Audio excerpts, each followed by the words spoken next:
talk about the fight, what happened in the fight. Then let's talk about why it happened, and then let's talk about um, what's next for these guys. Okay, so first, um, right off the bat, when the fight started, you know, um, I liked Terrence Crawford's entrance. I really enjoyed Terrence Crawford's entrance when he walked into the ring. His walkout song was actually Desperado, the theme song for Desperado. And when the song came out, I thought it was gonna be Canelo. I thought it was gonna be Canelo Alvarez walkout music. Um, and I think it was pretty cool. I think it's probably Terrence Crawford's best entrance. He was dressed as the mariachi, like from the movie Desperado, and also it's actually a trilogy. It's El Mariachi, Desperado, and Once Upon a Time in Mexico. Um, but the theme song that he used was from the second movie, which was Desperado. Um, and I mean, it was one of the best entrants in my opinion that I've seen. It's just cool. I like those movies. I thought they were kind of corny, but they were still pretty cool. And but Canelo, his entrance was kind of lame. To be honest, it was a very old school way of playing mariachi music. There's no remix to it. Um, and it was offbeat, or at least that's how it came off where I was listening to it. Maybe the audio was messed up or something, but it was just offbeat, and it sounded like Canelo didn't even prepare for that. And it just shows who was more interested in the fight, in my opinion. And I feel like Terrence Crawford really thought out his walkout music, and that just shows you that he had more love, in my opinion, for what he was doing. It shows that he's into what he's doing. It shows that he cares, um, the way he's perceived. And I always thought, Terrence Crawford is one of these guys that doesn't really know what to say in the moment. He doesn't really know how to react with his words. He's not very quick witted with his language and shit like that. But he knows what to do, right? And when it's time to get shit done, he's gonna surprise you with the things he does. And to be honest, right off the bat, for his walking out, his walkout music was, in my opinion, top notch. Um, and when he was in there waiting for Canelo to come out, I mean, he just looked ready, dude. He looked ready, and it's funny because all the preparation leading up to this, all of the conferences leading up to this, he did look nervous. He did look out of his element. He was looking around like, damn, I've never been in a big stage like this. And I thought that was going to play a factor in the fight, and it didn't. Once he stepped into that ring, his whole attitude changed. He seemed like he was in his comfort zone. He seemed like he was ready for what was going to happen. And it was no longer him being nervous. It was no longer him feeling out of his element. He was finally where he belongs. And when I saw that, and then I saw Canelo, the closer it came to the fight, the more nervous he became. The more afraid he looked like. Like he was afraid, to be honest with you. And he was nervous. He was trying to stretch his back because he felt tight or whatever. His teammates were trying to massage him. It seemed like they were worried about him too. Like it seemed like he was nervous. I don't know, dude. It just, the whole lead up to the fight, like the walkout to the fight, it was giving me bad vibes for Canelo. And they put it that way. I'll just put it that way. Um, So, anyways, the fight starts. Round one. I gave it to Canelo, but I noticed that the highlights they only showed one. Um, they only showed one highlight, which is weird. Usually they show about three highlights, and they tell you who won the fight by those highlights. I mean, who won the round by showing you those highlights. But this time they didn't show all of the body shots that Canelo hit him with in the first round. I was kind of worried from that first round that that's what they were going to be doing throughout the fight.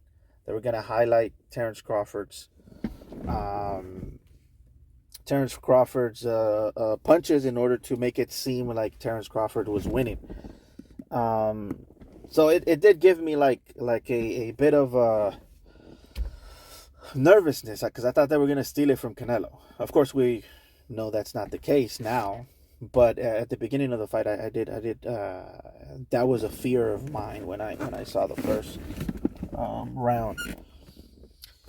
The second round came around. Canelo still won the second one, but I was looking online and people thought that Terrence won.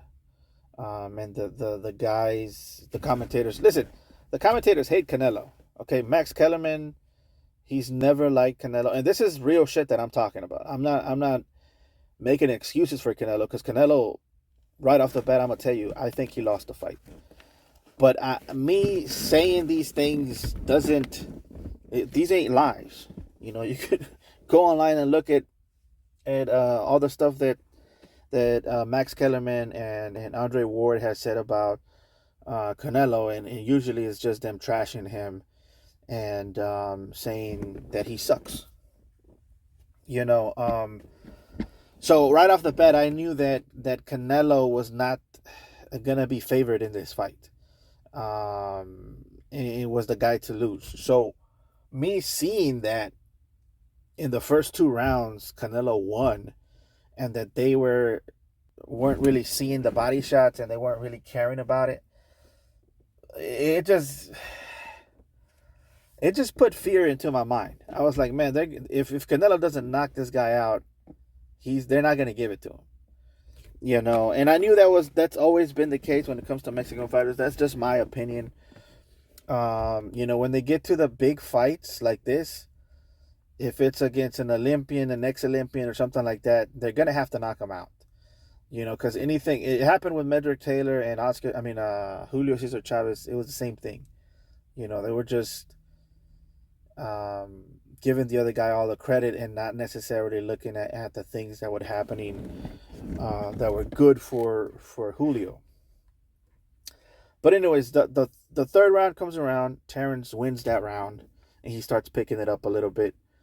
And then he wins the fourth, so now we're tied even 2 rounds to 2.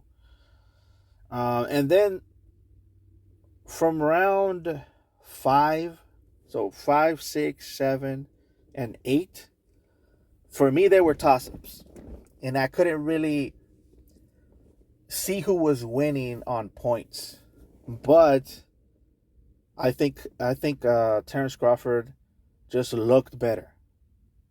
So if somebody gave all of those rounds to him simply on his activity and on the things he was doing, because he was doing way more than Canelo. Canelo, I was disappointed in his performance in this fight. And what Canelo was doing is a very minimalist approach to boxing, and he's been doing this for a long time. He's been doing it. He did it against Plant. He did it against Bivol. He did it against Kovalev. He did it against Munguia. He did it against. He's been, doing less and less and less and less in each fight. And this was the worst one of them. I mean, this was. Well, actually, I would say the Plant one was. I mean, the fight with him and Skull was probably the worst one. But then right after that, this one was like, he wasn't really doing much. So this was what Canelo was doing, okay, especially in those middle rounds. He was walking forward, plodding forward slowly, like kind of like a zombie or a mummy, and he would throw these big wide shots, like crazy all power wide, you know, hip shots, meaning he would use his whole hip and turn his whole hip into every shot. Boom, boom, right? The problem with this is you're only doing one of them at a time, right? Number one, maybe two, maybe sometimes every once in a while you would throw two of them, but it was just one shot, boom, right? And then you would let him escape again, and then boom, and then you would let him go away again. And the thing about it is, Terrence Crawford knew what you were gonna do. He would either block it, or sometimes he would get hit, but then he would come back with two shots immediately after. So what does that do? It makes it seem like your shots ain't really affecting him. It makes it seem like you're not really being successful with your approach. It makes you look lazy also because that's all you're doing. So, and listen, I hate to say that this is a diminished Canelo, but let's just look at it objectively. Okay, he wasn't moving his head. Um, he wasn't jabbing. I think he threw about 3 jabs in the whole fight, which, by the way, he was successful when he threw it, when he threw his jab. I mean, he would connect with the jab, but he just didn't throw it enough. Right? And number 3, he wasn't doing combinations. And listen, Canelo used to throw combinations. Okay, he used to have movement. He used to have footwork. He used to have a good jab. You know, one of the best jabs in the game. You know, and in this fight, he did none of that. None of that. So how do you explain? Um, how do you explain that? Other than he's not the same fighter anymore. You know, and you could say, okay, Terrence Crawford was just too good for him. The thing is, that doesn't prevent you from jabbing. That doesn't prevent you from moving your head. That doesn't prevent you from moving your own feet, unless, like I said, you just don't got it like that no more. You just don't have those abilities anymore.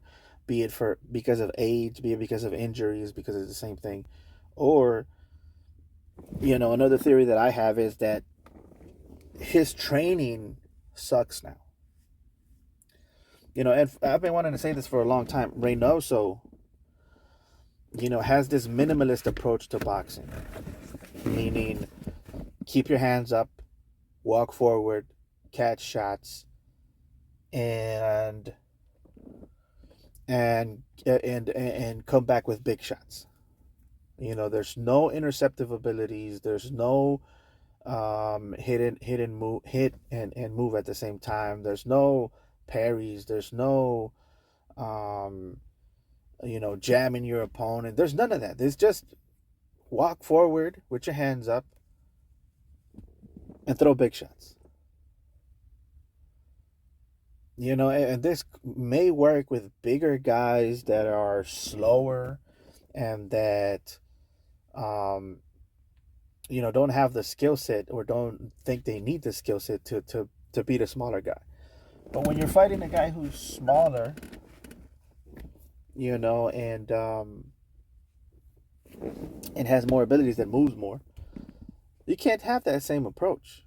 It's just there's no way that that's gonna work. Um, and and so I was actually looking at an interview. Let me see if I could find it here. And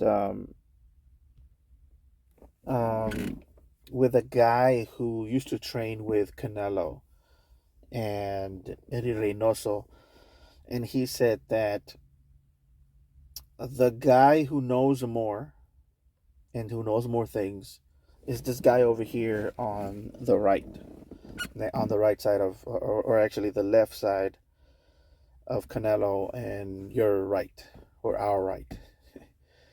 I don't know his name. That's why I'm doing it this way. But my point is, he said that he learned more from him, and that he's the guy that taught Canelo how to move his head and how to throw a jab and how to do all of these things, and that Reynoso's approach is different. than this guy's approach. So and now it makes sense to me. It all comes full circle. Now I understand why Canelo and most of his teammates have been kind of changing their approach to boxing in a way where it doesn't really make that much sense to me, you know. But ultimately, none of these things are excuses, guys. This is just the nature of the game. People get old, people get injured, people don't stay the same, you know. And so, anyways, going back to what happened, and this is why it happened, because after that, in the ninth, 10th, 11th, and 12th round of the fight, Terence Crawford pretty much picked up the pace and was actually close to knocking out Canelo. You know, I mean, dude, when it was a 12 round, Canelo was doing so bad that I was like, Terence Crawford can actually finish him off in the 12th round. I mean, this is actually possible. You know, I mean, it's actually possible for us to see some great shit right now. And I wanted it to happen, to be honest. I wanted it to happen because, dude, if that would have happened, dude, I would have been so amazed. And not just amazed, I would be jumping around like crazy. Like, what the hell am I looking at? You know, and it was close to happening, dude. It was very close to happening. But Canelo survived. And by the way, that's my fat ass right there. I've been trying to get back on it and lose some weight, but yeah, me and my friends are starting to work out again. Trying to get back into it. But and I feel good, by the way. There's nothing really I don't feel like tired or anything. It's just, I just look fat. Um, but yeah, that was pretty much the fight, guys. Terence Crawford definitely won that fight by unanimous decision. It wasn't a robbery like some people are saying it's a robbery. Um, it was a good fight. I think Terence Crawford did way more than Canelo. Canelo was just, looking for wide shots.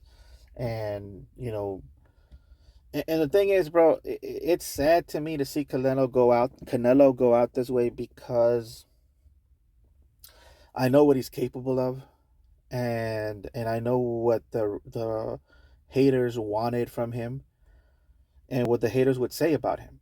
The haters would say that he was just a brute that um that had no skill, that would just look for one big shot and win by brute strength.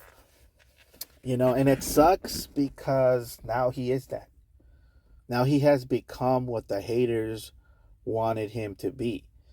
When the only reason I would follow him, and I've said it before, I'm a bigger fan of old Canelo, young Canelo.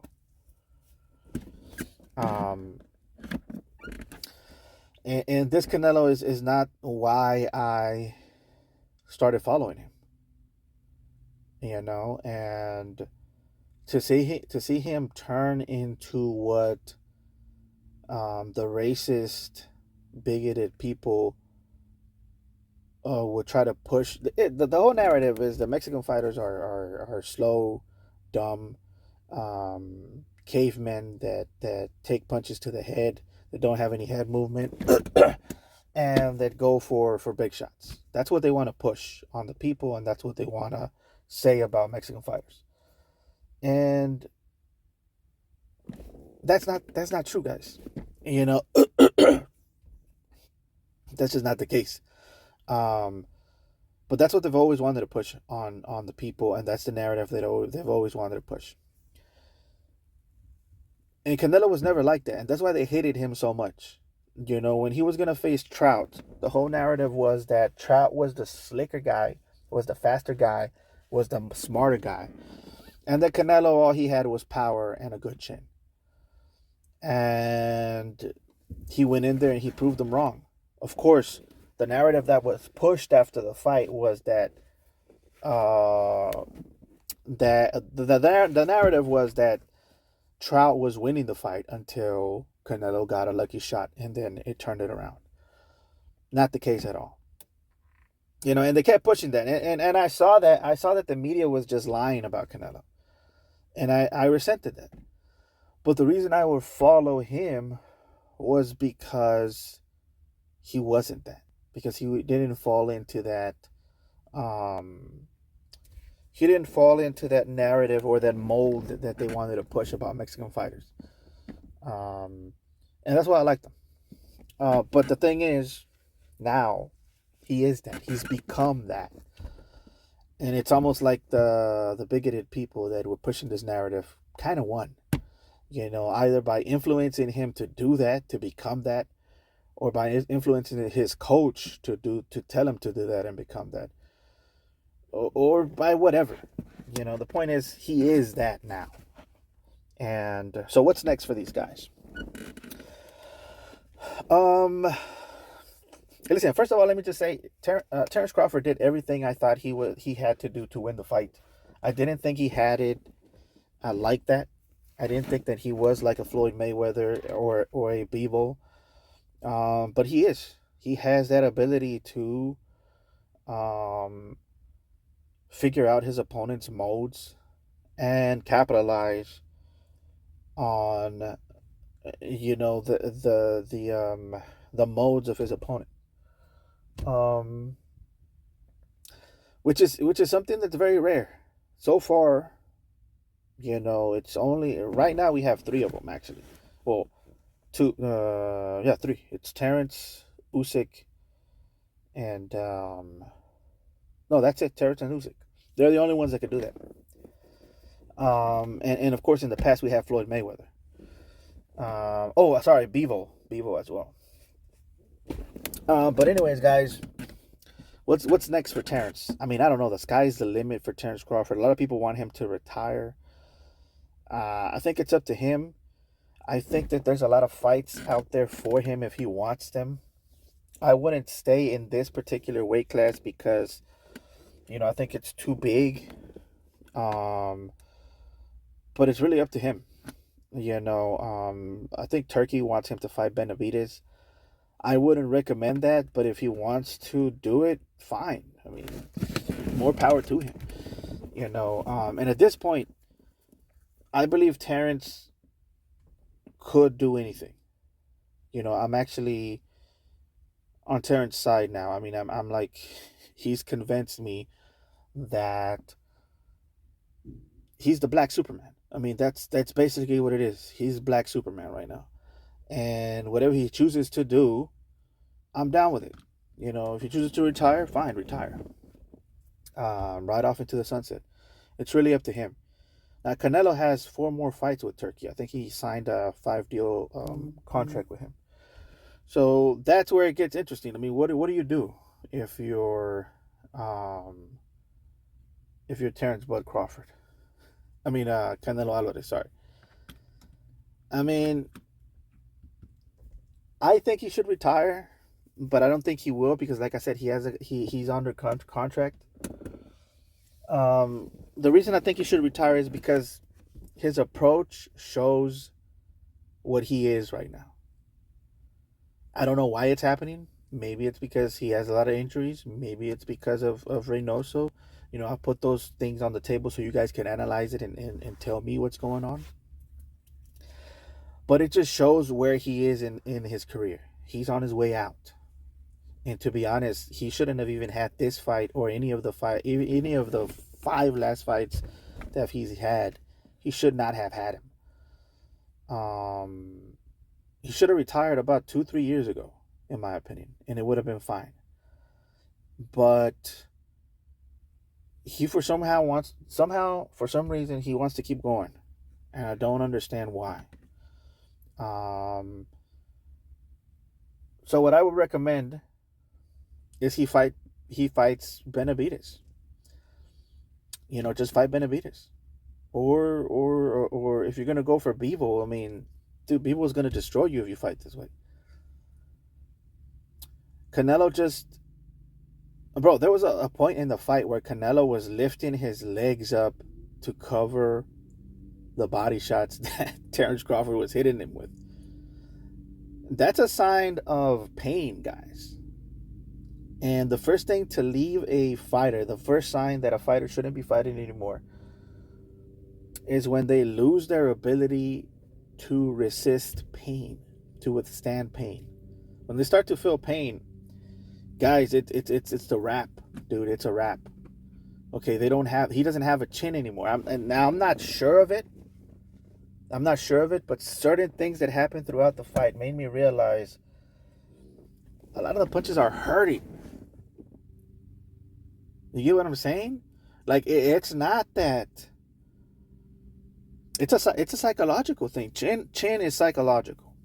It's like about 90% psychological, and then the rest is the muscles you build around your neck. But it's 90% psychological. Once you don't want to be there no more, something happens in your brain where it switches off that thing that doesn't help you, that helps you withstand pain. I saw it, bro. I saw him. His body doesn't want to be there anymore, dude. It does not want to be there anymore. But yeah, listen. It's whatever to me because he's not the same fighter anymore. And the reason I follow these guys is because of their abilities, not their personalities or the things they do outside the ring. He hasn't been the same fighter in his last 5 fights. I could care less what he does with his life anymore. I'm sorry, I know it sounds harsh, but I don't. The only boxer I actually like outside of the ring is Terrence Crawford, to be honest with you. Okay. It sounds weird, but yeah. I like his vibes. But and I'll talk about that later. It's not that important. But yeah, man, it doesn't matter to me what happens to Canelo Alvarez. In my opinion, like I said, what I liked about him was gone a long time ago. And the reason I was still following him is because I thought that he was doing it because he was fighting bigger guys. The thing is, he didn't go back to his old self when he fought a little guy, which I thought that was what was going to happen. But it didn't. He had the same approach, and it was horrible. It's a horrible outcome. But anyways, that's going to be it for today, guys. Please like, comment, and subscribe, and I will catch you guys later.